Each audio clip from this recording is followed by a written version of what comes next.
Hey guys, welcome back. I hope you're having an amazing day. Let's get right into the stories. The first one is an entitled people story. I've always cherished the beautiful environment surrounding my home, particularly the magnificent landmark trees that dot the landscape.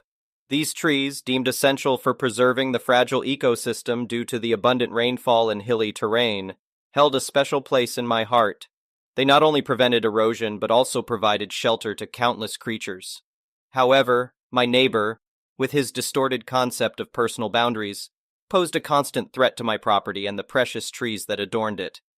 His misguided notion of greater good often led him to trespass onto my land and meddle with things without seeking my consent. Although occasionally his actions proved beneficial, such as pulling weeds near our shared property line, I made it clear that I did not condone his behavior. I urged him to approach me with any concerns or suggestions he might have rather than trespassing. Until that fateful incident, I regarded him as merely eccentric, never suspecting the lengths he would go to in pursuit of his misguided desires. It all began with his fixation on a particular tree situated on my property.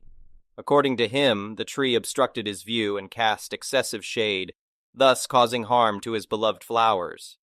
To my bewilderment, he had opted to plant the flowers in an area with limited sunlight, instead of utilizing other parts of his backyard. When I informed him that the tree was a landmark and legally protected, I expected him to understand and move on. Little did I know that his obsession with the tree would consume him. Every encounter thereafter involved him incessantly questioning me about plans to remove the tree or offering assistance in its removal. Despite reiterating my stance that the tree would remain untouched, except for necessary pruning, it seemed as though he heard an entirely different message. And then, one morning, I awoke to the unmistakable sound of a chainsaw. Rushing outside, my heart sank as I beheld the remnants of what was once a majestic tree. Caught in the act, my neighbor stood there, chainsaw in hand, grinning with a twisted sense of accomplishment. He had audacity to instruct me to clear away the logs and eradicate the unsightly stump, all while casually trespassing through a hole he had callously created in my fence. My fury knew no bounds, and I wasted no time reporting him for trespassing and destruction of my private property, a designated landmark. I sought compensation for the costs of hiring professionals to restore my yard and remove the stump, refusing to spend a single cent on his malicious act. Confident in my knowledge of tree law, I knew justice would be on my side. Recent cases in the area had demonstrated a strict stance against such transgressions. Both of us faced rigorous questioning regarding the tree's health, potential threats to nearby homes, and any evidence of instability. My neighbor, however, had no grounds to support his claim since there was nothing wrong with the tree. His feeble argument of the tree killing his flowers crumbled under scrutiny. According to the tree law, he was liable for triple the estimated cost of the landmark tree.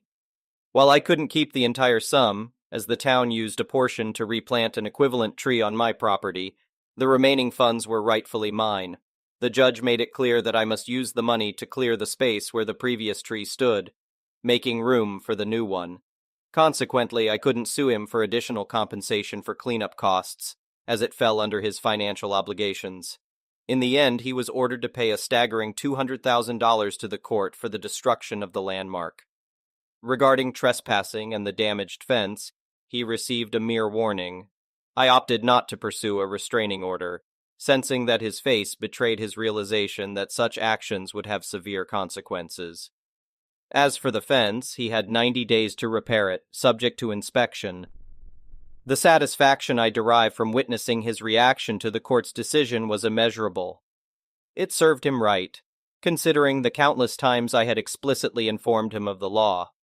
Word got around that he had taken out a second mortgage to gather the funds necessary to fulfill his obligations. The new tree, planted near the original spot, cast its comforting shade over that part of his yard once more, despite his ill-conceived efforts. While I didn't acquire a substantial financial windfall from the incident, my priority lay in the restoration of the environment. At the end of the day, I invested the remaining funds in a modest security system to monitor my property, ensuring that my neighbor would face the full weight of the law if he ever dared to trespass again. The next one is a pro-revenge story. When I got divorced, my alcoholic wife of 18 years had started another affair, this time with her addiction counselor. My lawyer and I laid a trap for them, just in case you don't know.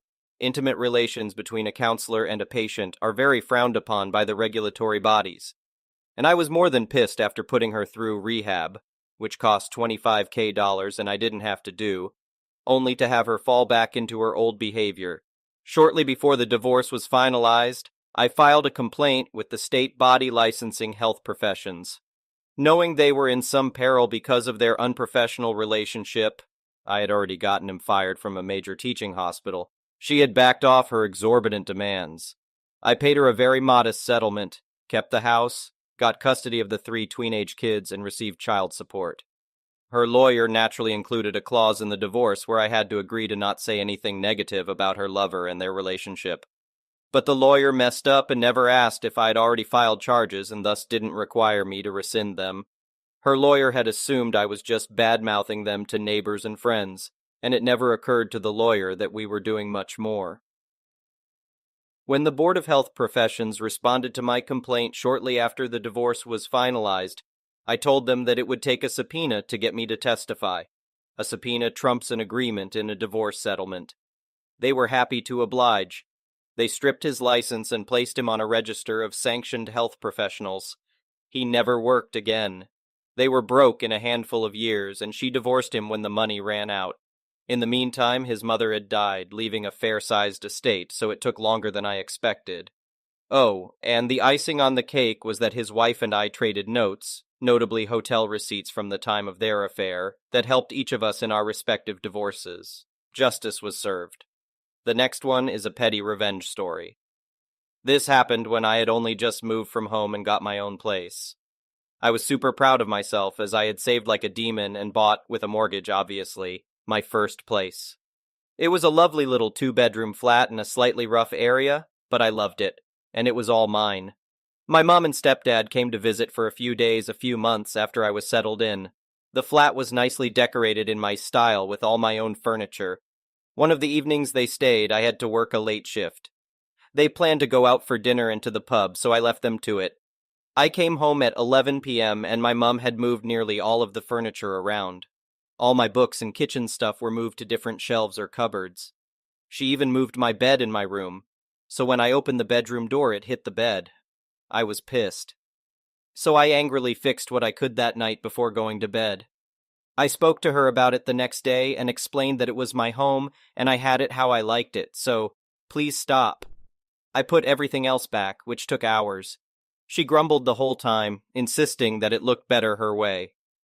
On their last day, I nipped out to the shops to get us some nice bits for lunch, and in the hour I was gone, she had done it again.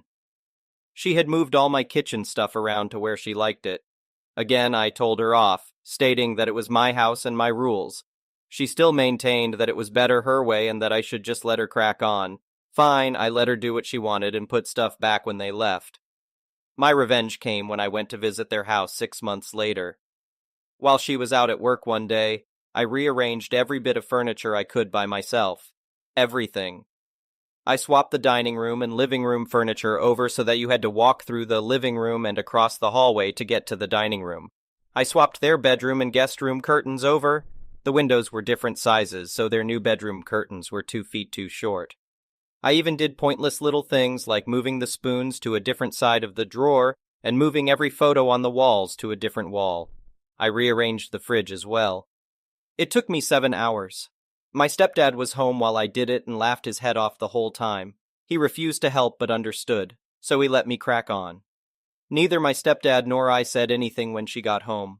We just sat watching TV, which was now in what was their dining room, and I asked her how work was. She didn't say a word. She walked round the house, taking it all in for 20 minutes. Then she came and sat down, looked at me and said, "Point taken." They put it back to how it was the next time I visited. We haven't spoken of it since. The next one is a petty revenge story. My husband of 25 years decided he wanted to split up. I unsuccessfully begged him to change his mind and spent many nights crying on the bathroom floor. One thing to note is that I carried the health insurance for the family. He is self-employed. When he wouldn't change his mind, we filed for legal separation, and he moved out.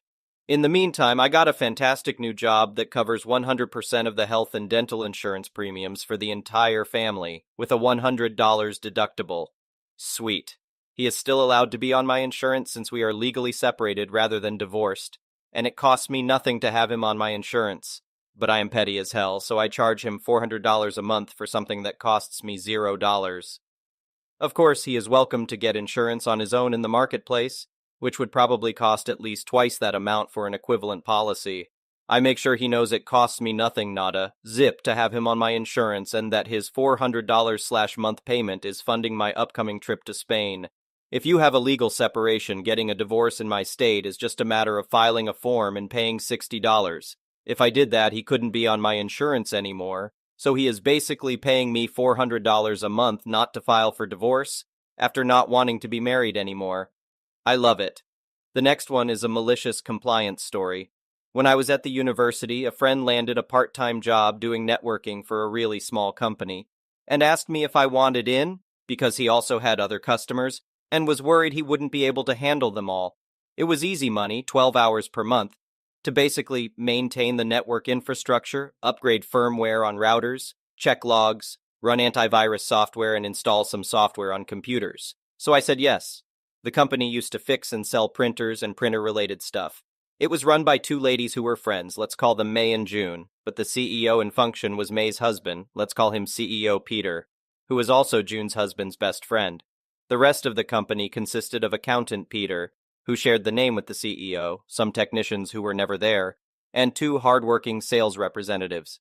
Basically, the accountant, technicians, and sales reps were the only ones doing work there. Even though May and June were also technically sales reps, they hardly ever made a call. May spent all day browsing the internet for things to buy. Her thing was shoes. June spent all day chatting with another guy, not her husband, who also shared the name with the CEO, let's call him Third Peter, and CEO Peter spent all day watching porn, yes, at work. May appeared to have no problems with CEO Peter's habits.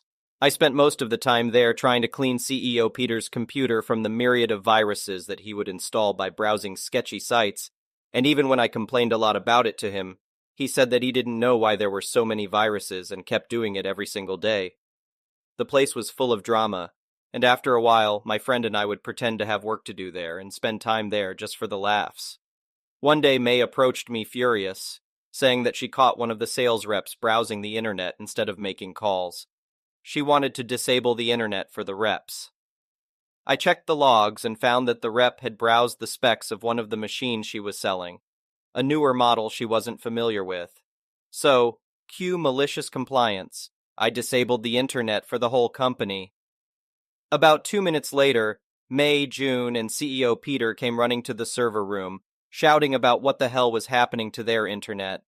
The accountant and sales rep pretty much never realized something had changed because they were hard at work. I told them that May made me do it. She said, but just for the reps.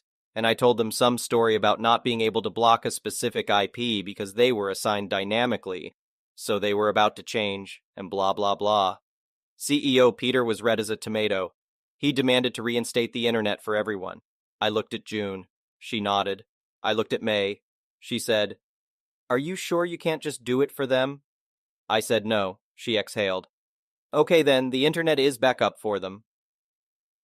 The next one is an entitled people story. This incident happened around 2005 at Marshall's Creek Flea Market in Pennsylvania. A mother and her son, approximately 10 years old, were walking by my booth when the kid stopped. He noticed a box of single cards and started looking through them. The mother told the kid to put it down, saying they didn't have time for him to browse. Clearly the kid had had enough, and he said to her, "We always seem to have time for you to look at everything, but when I want to look, we don't have time." I instantly liked this kid, but she gave him a glare that suggested he would face consequences later. He asked me about the price of the cards, and I informed him they were 25 cents each. As he went through them, he paused and asked if a particular card was also a quarter. I examined it and unintentionally muttered, "Shoot!" It turned out to be a rookie A-Rod card, before his steroid scandal became public knowledge. She looked at it and said, "I wouldn't sell that for that price." Here's what happened. When I left my house to set up the market that weekend, I accidentally grabbed the card and placed it in my singles tray, intending to transfer it to my showcase. I know some readers may find it hard to believe that I sold it, but I did. I explained that it was my mistake and I always try to honor my word to kids. Adults usually understand that mistakes happen. She then told the boy to put it back and they would think about it and return later. Keep in mind, we're talking about a mere quarter. I said to her, "Ma'am, I'm doing this to keep my word to your son. This is a one-time offer. If you decline or walk away, I'll put this card in a snap-tight card holder, attach a $50 price tag to it, and display it in my showcase." She instructed the kid to put it back, claiming that she wouldn't be pressured. Remember, it's just a quarter. The kid became upset and started arguing. Then the troublesome mother declared, "Talking back, now you're not getting anything." At this point, the kid lost control, while the mother stood there with her arms folded, wearing a smug smile as if she had won the 7th game of the World Series. What she and I didn't know was that the father was approaching and witnessing the aftermath of her actions. He inquired about the situation, and she informed him that she was punishing the kid for talking back. He then started lecturing the boy about his behavior and so on. I couldn't allow this poor kid to be punished for her actions, so I spoke up. I said, "Sir, you should really know what happened." The mother yelled at me, "Mind your goddamn business." I responded, "It is my goddamn business. You caused a scene at my stand and drove away customers." A bit of an exaggeration, but whatever. Then she made a mistake and stated that he didn't need to know what happened. The father said, "Maybe he does." The father took the kid outside to the parking lot, and I could see him crouch down and place his hand on the boy's shoulder. Meanwhile, the mother was screaming at me. I removed the card box from the table and placed it beside me because I was afraid she would tear it up. Yes, this kind of thing has happened before. A few minutes later, they both returned, and the father asked me what had happened. I recounted the incident to him. He looked at her and told her that our stories matched. So unless the kid had sneaked away and we had planned this, she was responsible. He then asked her why. Her response? She didn't want him to have it. When asked why not, her answer was that she didn't need a reason. The father reached into his pocket for change, and I informed him that I wasn't going to sell it for that price anymore.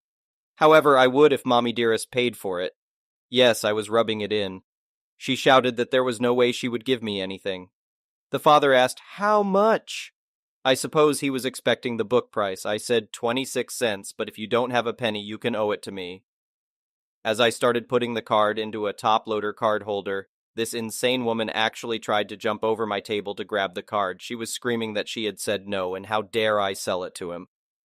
A crowd gathered, and my neighbor explained to curious onlookers what had happened. Most of them laughed at her for being foolish.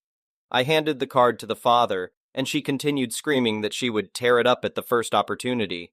The father told her that she wouldn't because he would put it in the safe at his office. I hope this woman receives the therapy she needs. And I can only imagine what she would have done if it had been 50 cents. The next one is an entitled parent story. I, 27F, had an older brother, 25M, who died in 2014. He was the kind of older brother any girl wanted, and we were close. He taught me valuable life lessons such as cooking, driving, and never giving up. He introduced me to anime and manga, and we would often go on little road trips. We even ignored our parents' favoritism towards my younger brother. Sadly, he died when a shooting occurred.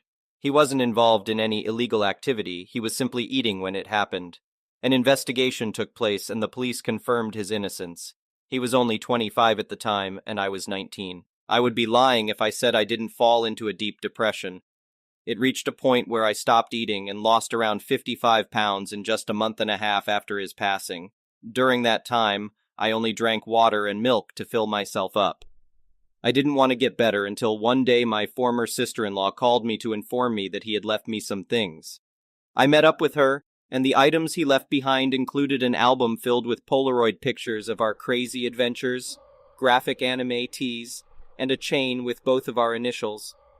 Overwhelmed with emotion, I decided to seek help because he would have wanted to see me happy instead of consumed by sadness. It has been years since his passing, and I'm doing much better now. I have a tradition on his birthday where I visit his grave and leave flowers. I only stay for 2 minutes before singing him happy birthday, and then I leave. My therapist thinks it's a good idea. However, my parents, 50M and 59F, younger brother, 22M, and aunt, 52F, decided to stage an intervention, firmly believing that what I was doing was satanic. They thought I was trying to communicate with the dead, and insisted that I should have thrown away the things he left me.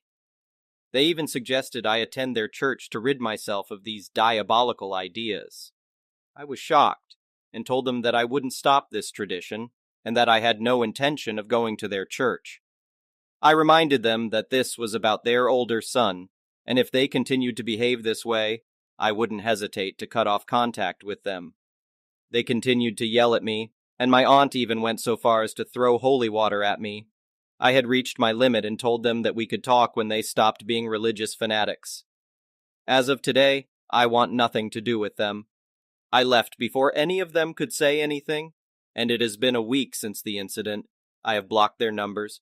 I have just freed myself from toxic family members, and I have no intention of returning to that environment ever again. Thank you for watching. I would really appreciate it if you could like the video and subscribe to our channel if you haven't already.